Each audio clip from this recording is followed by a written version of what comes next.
listening to Cody Lundin's Keep Your Ass Alive, where Cody teaches real people real skills, giving raw, hard survival advice with a hug. And now, broadcasting from somewhere in a high desert wilderness, here's Cody. Hey, my name's Cody Lundin, and welcome to another episode of Keep Your Ass Alive. And we're going to do another Down the Barrel. And Down the Barrel means I'm talking to you. It's just me and you around the crackling campfire. And in this case, I'm going to be answering some questions that were emailed to me, and we'll see what they are, and we'll go from there. So first question is from Todd Lau. Todd says, can a tortoise shell handle flame to boil water? Okay, so can I boil water in a tortoise shell? The answer is yes, you can do that. I mean, you're going to have to kill the tortoise, right? That would be very cruel to boil water in the shell when the tortoise is alive. And don't do that unless you need to do that. There's lots of other containers you can use to boil water. An interesting tangent is we deal with gourds a lot in my courses through my Aboriginal Living Skills School, and you can stone boil too. And what that means is taking a rock and heating it up, and you got to be careful when you do that. I'll maybe get into a more in-depth thing later on. And you put that hot stone in a vessel that wouldn't normally be able to be put over a fire. So what that means is you can stone boil in a gourd. You can stone boil in like the stomach of an animal, etc. Or you could have a depression in a rock in a big boulder, and you could drop hot rocks in that and stone boil. So there's lots of ways to boil water, and boiling is pretty important because it cooks food, it can disinfect water, etc., etc. It's been around for a long time, and it's been around for a long time for a reason. Next question is from Penny Strope. Penny says, I can think of no greater gift than the knowledge to live, quote, off the grid and become more aware of what my actions now take from the world I want to preserve for future generations, and how can I help be a part of the cure and not part of the problem? Double question mark. Where do I sign up, Cody? Well, Penny and everyone else, you don't need to be off the grid to, be a part of the solution, not the problem. I'm a big fan of simplicity and doing more with less. That's a motto for my school. So what I would do regarding self-reliance, and this is a podcast about self-reliance in all its many forms, is try to think about how you can simplify your life where you can be in control of more stuff than you are now. And what I mean by in control is you know where the water's coming from, so to speak. You know where the food's coming from. And maybe I'm talking in metaphors. For some people, I'm talking very literally. But I find that if I simplify my life, and the less moving parts, the better, because moving parts fail, you might get a lot lower blood pressure, etc. And as far as consuming resources, I'm sure Penny's kind of getting into that as well. We're consumers. Humans consume. That's what we do. But there's ways to do that can be lighter on the land if that's your thing. So we turn the page. Next question is from Tony Ross. Tony asks, how do you make a rabbit stick? For those that don't know, a rabbit stick is like a throwing stick.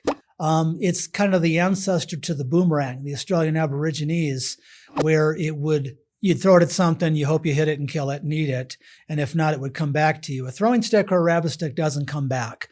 So how we make those in my courses, a throwing stick, again, looks like a boomerang. It's universally used. A lot of cultures used them, not just in North America.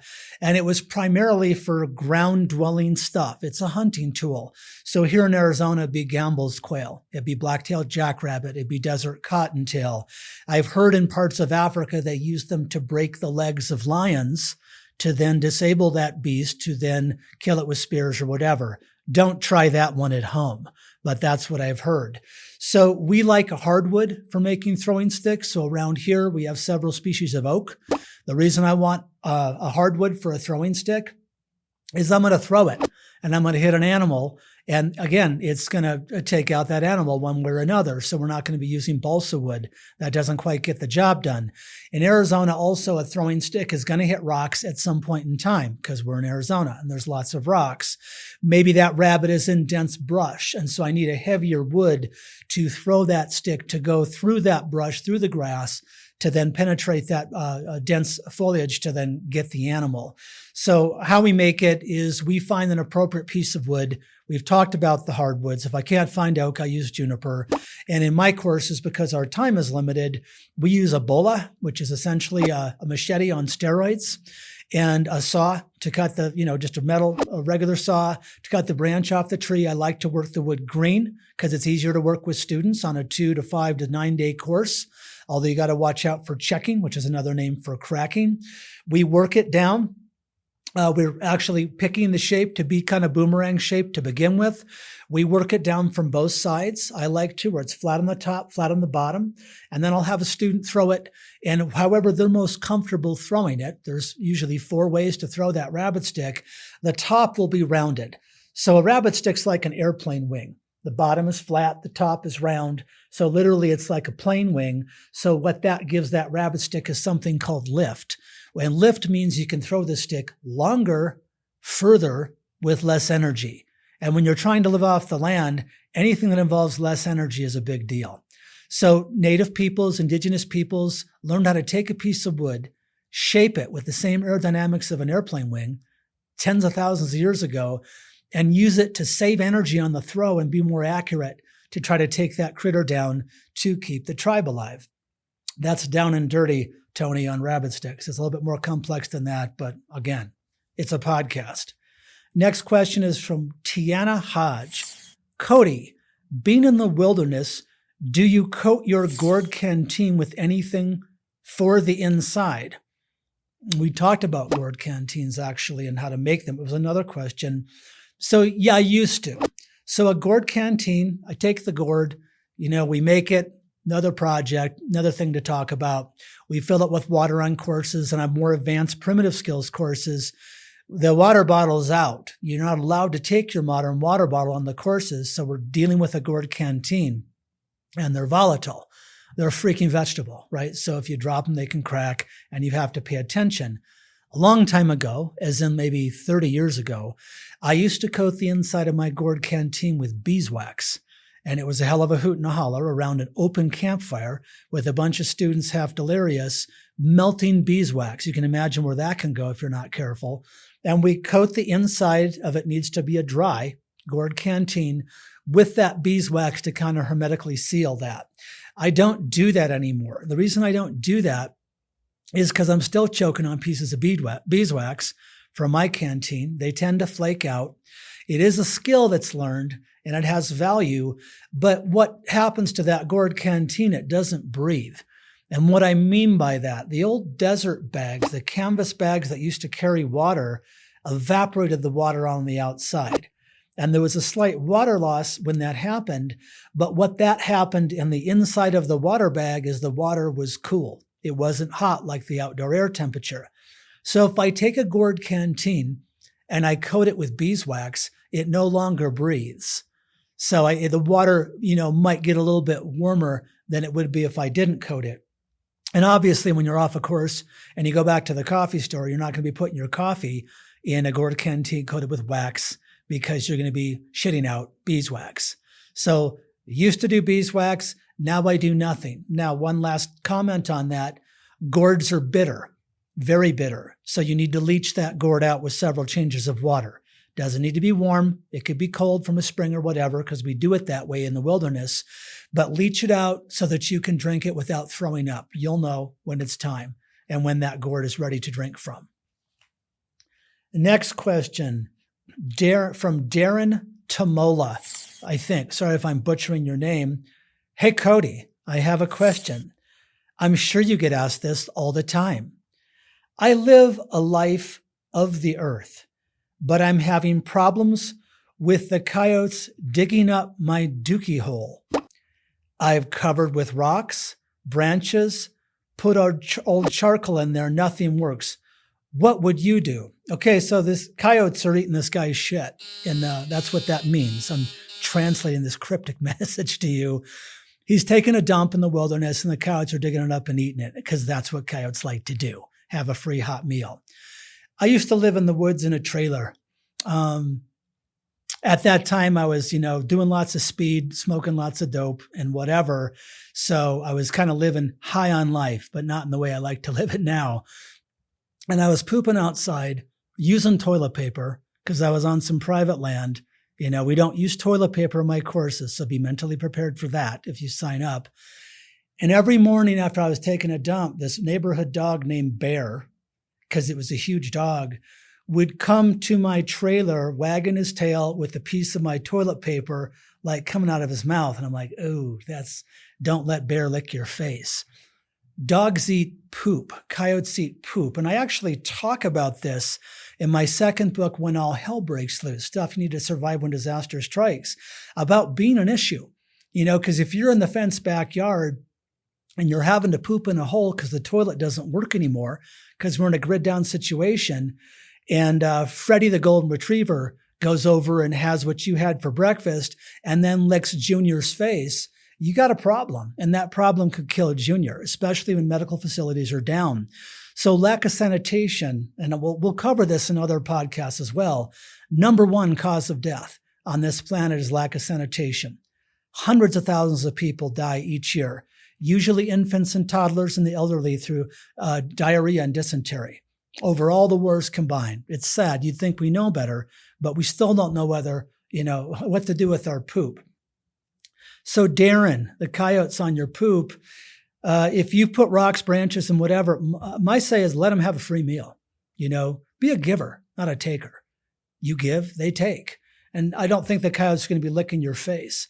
So, I wouldn't worry about it. I'm assuming this is out in the woods and not like in, Uncle Pete's backyard where this is going on. I just let them eat your poop. Okay. But that's just me. And I'm probably a poor one to ask. Next question is from Michael J.C. Salisbury. I like that J.C. in there. Did Randy participate in one of your classes? Or did he just acquire an Abo Living Skills t-shirt some other way? Michael, I'm assuming you're talking about Randy Blythe, the lead singer from Lamb of God. And yes, Randy is way into outdoor survival skills. And yes, Randy's a friend of mine. And yes, Randy took the Ultimate Abo course, which is 9 days. And I've seen Randy eat rat. And Randy likes eating rat. That would be a good heavy metal title for a song. So no, he earned that shirt. I'm wearing one right now, and you can buy one online, but Randy earned it the good old-fashioned way, and he has dirt and charcoal under his fingernails to prove it. Next question is from Lorraine Keith. Cody, how do you deal with heel cracks? And the word heel is spelled H-E-A-L. So I'm assuming you mean H-E-E-L. How do I deal with heel cracks? Okay. You see these heel cracks here? I'm sure you can. Now, some of those, you can see the crazy glue still in the cracks. That's that glistening stuff. It right now is wintertime here in Yavapai County. So what happens to bare feet or feet in flip-flops or just feet in general is you've got the really cold, dry air and it dries up skin. And so what I try to do, and this is an intense question, there's a lot to this, but I'll try to abbreviate it. Try to take care of your feet before they crack. And you can see I don't do a very good job of that. When my feet crack, it hurts like hell. I got another crack I need to deal with. I was spacing out. I should have dealt with it before this episode, but I need to glue it later on because it hurts when I walk, you limp. People stare more than they normally do, and they stare a lot anyway. When the foot cracks, I use crazy glue. I read some medical manuals that it's a little bit less toxic than super glue. Cryoactin, I have it in the survival show, the name. It's like this long name. I don't remember it, but who knows if that's true. But I literally get the crazy glue. I like the stuff from the USA. I've bought crazy glue by brand in different countries, and it sucks. It's not the same as what I can get here in the USA because I've tried it. I get the stuff that's not gel. I get the liquid. Okay, because you want that liquid to penetrate into the crack. The gel might just float on top of the crack. I take the cut, disinfect it however you want, glue it in the crack and about maybe a 1/4 inch around the crack. And essentially what the wound does is it heals from the inside out. So, and I've been doing that for years and it's extremely effective. Yes, I carry crazy glue in my survival kit and it just for a million different things. It's a pretty awesome substance to have. So that's what I do to deal with the cracks on my feet. Here's another trick that I can tell you. I don't do it as often as I should or I wouldn't have cracks. I like emu oil. It is essentially dead bird oil from an emu. You know, the giant things that look like ostriches that can kill you. You know, the big birds, not Big Bird on Sesame Street, but the big birds. There's companies around that sell emu oil, and that stuff is the bomb, probably even more than lanolin for really having a long-lasting effect on dealing with skin. So when my feet are super dry, I will put emu oil on them to kind of make them supple. Not so much that my feet get soft, but in the wintertime, it's a problem. And ironically, in the summertime, my feet crack less. So remember the crazy glue? That's how I apply it. The wound will essentially heal from the inside out. If you're a total animal walking through rivers and barefoot and whatever, you'll need to reapply that and you'll know when you'll need to reapply it. Just glue it until it heals up. The next question is from Heath Hillman. How can you stand the Arizona hot blacktop? Would think that would burn through any amount of calluses. Yeah, so in Phoenix, Arizona hot blacktop, here's me, I'm running on Arizona hot blacktop. Another little trick is you walk on the white lines in parking lots or the yellow lines in parking lots. It can get so damn hot here in Arizona on the pavement that the pavement actually will leave an impression of my bare foot. It gets literally soft. So there's no match for that. I've actually worn flip-flops on a day hike into a desert area where I do courses. I was reconning. It was super, super hot. And that's why I was wearing the flip-flops. And before I made it about a 1/4 mile in, I delaminated the bottom. I melted the bottom of the sole of the flip-flop off of the flip-flop itself. So there's a reason that Native peoples invented footwear. I am a fan of footwear, believe it or not, but when it needs to be used, not to use it just for whatever hell reason. So now, blacktop and me, that's when you'll see me running and not stopping to answer your question because of pain. Next question, Marcelo Borges. Here's another barefoot. How long have you been barefooting? I have an article of an interview that the Prescott Daily Courier did of me. That's our local newspaper in the Prescott area. And it's dated 1990. And in that picture, I'm walking barefoot, but I'm holding my sandals in my hand. So I started late 80s, 1990, trying to go barefoot. I'll go into this more deeper, probably another, because sure shit, someone's going to ask me more questions about that. But the obvious is why. And I was inspired by Native people, and I'm inspired by prisoner of war stories, where the first thing they do is take their shoes so they don't run away.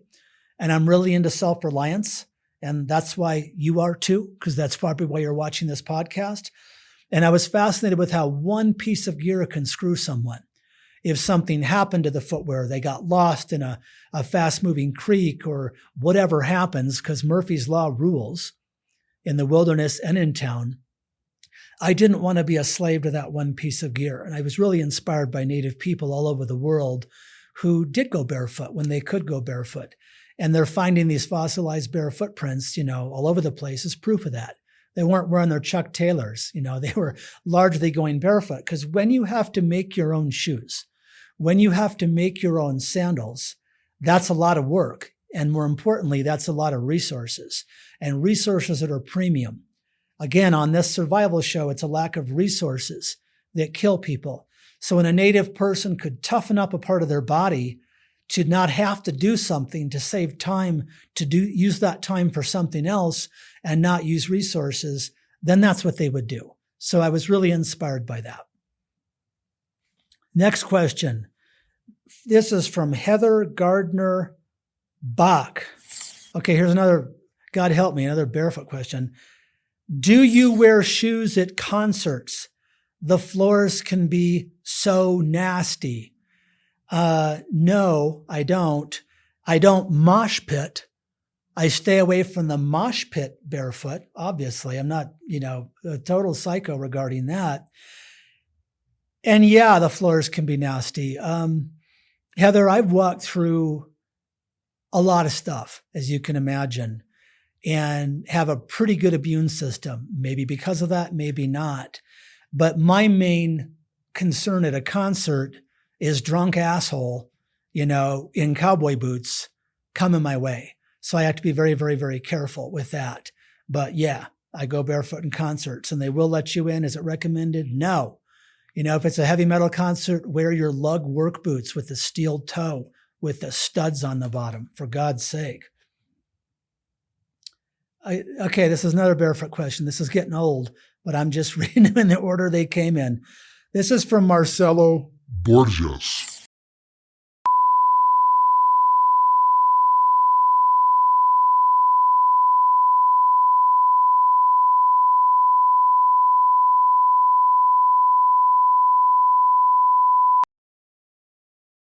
Faith Donahue.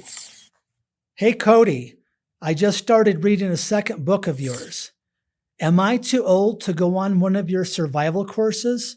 I'm 57 and in fairly good condition, no health issues? Double question mark. Does that mean you don't have health issues? Or you're asking me if you have health issues if you can't go? I've had people in pretty advanced courses that were in their 70s, and they need to be reasonably physically fit to be on longer, more challenging courses.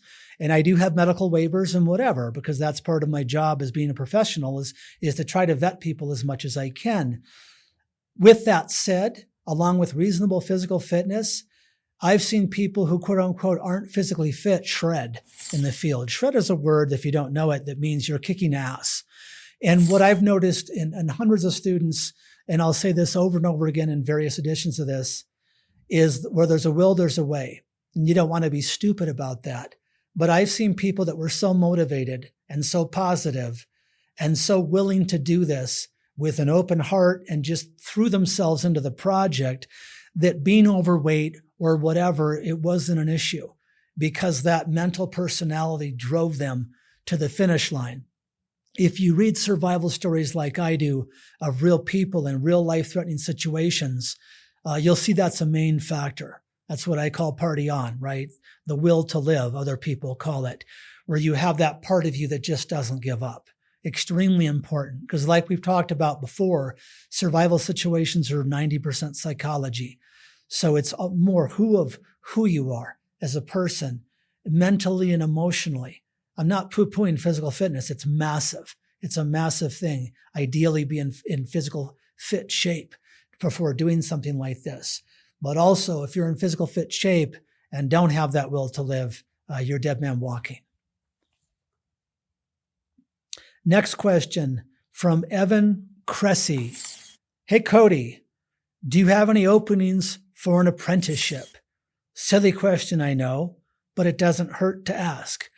It's not a silly question, Evan, but you better be good at what you do if you want to be an apprentice. What I mean by that is you'd have to have a natural aptitude or training already to come in and be an apprentice. I've had one co-instructor for many years, and we've interviewed him already on this podcast, and he's been with me for a few decades.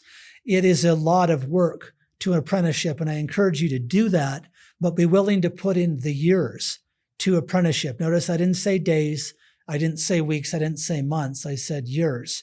Do I have any openings for that? No, but other people may. If you do that, make sure that person, your mentor, your instructor, is qualified. Now, we've already had a down the barrel about what I look for in a good survival instructor.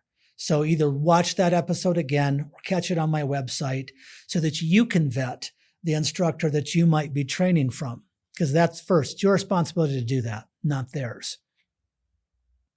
Next question from Alex Perez. I know that many cultures have used and still use pee for healing purposes, but I wonder where along the line did the idea of drinking pee become an option to preventing dehydration? Jackass corporate TV survival shows. Okay, next question. This is from Michael F. Safford. Have any of your students ever wandered off? I believe you mean wandered, but a lot of them have wandered off on a challenging course. Why the f*** here? And I'm paying for this. They've wandered off. They've spaced out. Let me address that first. If you wander off, WONDER, in the woods, that's very dangerous because it means you're spacing out and not paying attention. So regarding wandering off, I had a student, they shall remain nameless forever and ever and ever, who wandered off to go to the bathroom. We'll talk about going to the bathroom sometime on this podcast because everyone does it, but no one likes to talk about it. So we need to talk about it at some point. They wandered off to have privacy and got lost. I was busy teaching, didn't quite notice, and they eventually wandered back after about 20 or 30 minutes, but it's possible. So what we do now for peeing, since we're on that subject of the wandering, let people know, okay, this is group backcountry wilderness. If you're going to go to the bathroom, and I'm talking taking a dump, if you're just pissing over by the tree, we can see you. Turn around, but we can see you, so it's no big deal. When someone's going to take a dump, poo-poo, caca, whatever you want to call it, they want to be private. They want to be out of sight. So what I have in my courses is they need to tell someone they're going to the bathroom. I don't have some weird fetish, don't worry. But it's like, hey, folks, I'm taking a dump and I'm going that way so that no one else goes that way. So they don't need to go as far so they can be private yet proximal to the group and not wander off. Next question. This is from David Pyrus. Any problems? Oh, God. Here's another barefoot question. Any problems traveling barefooted internationally? I imagine there might be some no shoes, no shirt, no service issues in some places. I think there was another question that said international barefoot travel. The more into developing nations you are, the less they give a damn about you wearing shoes, because your flight attendant might be barefoot as well. But in the United States of America, yeah, it's a safety issue. You need to keep your shoes on at all times during a flight because they could save your life when that plane crashes. Sarcasm intended. So the more remote the flight is, the more power you have. If it's a private airline or whatever, you can go barefoot and do what you want. But yeah, definitely at least take your flip-flops because in the U.S., they will not let you board. That's their law or whatever it is. So don't show up barefoot to an airport and expect to get on that plane. This next question is from Raymond Daly. Recently, I was writing a, parentheses, fictional account of surviving on a desert island, and I suggested a way to keep collected, parentheses, in bottles, rainwater cool by digging a small pit, lining it with stones, and then putting the bottles inside and covering the pit with a board and then sand. Would this actually work? Okay, Raymond, Jesus. So you got water on a desert island, keeping it cool, digging a small pit, lining it with stones, putting the bottles, covering it with sand. Yeah, or you could just put it in the shade, but I guess, yeah, if you dig in the sand, it's called conduction, and that sand is going to be cooler to the touch and usually the outdoor ambient air temperature. Yes, you could do. My grandma, when I talked to her, Depression era grandma, about keeping the butter cold on the homestead, they had a hole in the ground with a box, with a piece of burlap, with water in the top, with tiny pinholes around, and that water would drip and keep the burlap sack wet. It's an evaporative cooler, right? But it Pioneer days evaporative cooler. You get kind of that same effect with that damp sand. So yes, you can keep it cool. So I hope that your fictional book, make sure to quote me in the credits about that little gem. And for God's sake, check if shit's going to be accurate before you write it in a book that's supposed to potentially train others as well. Next question from Diana Thibiduo. Sounds French. Cody, is there any place you haven't been to that you'd like to visit? I love our planet. I think we live on a beautiful planet. I love jungles. I love mountains. I love deserts. And I love unspoiled places. And I adore native peoples and am a big admirer on what they are doing now in the deepest jungles and what they've done in the past and hopefully what they'll do in the future. So it would have to be our beautiful natural places. I'm a big fan of nature. I hope you are too. That's it for this episode of Keep Your Ass Alive. But before I go, I want to see if I have any fan mail in the old voice box mail here. So, and I'll share it with you. I don't often do this, but let me cue it up and let's play this message. Yes, if I sign up for your course, are you going to be the whiny ass little bitch like you were on Dual Survivor? If you want to hear me be a whiny ass little bitch again, stay tuned for the next episode of Keep Your Ass Alive.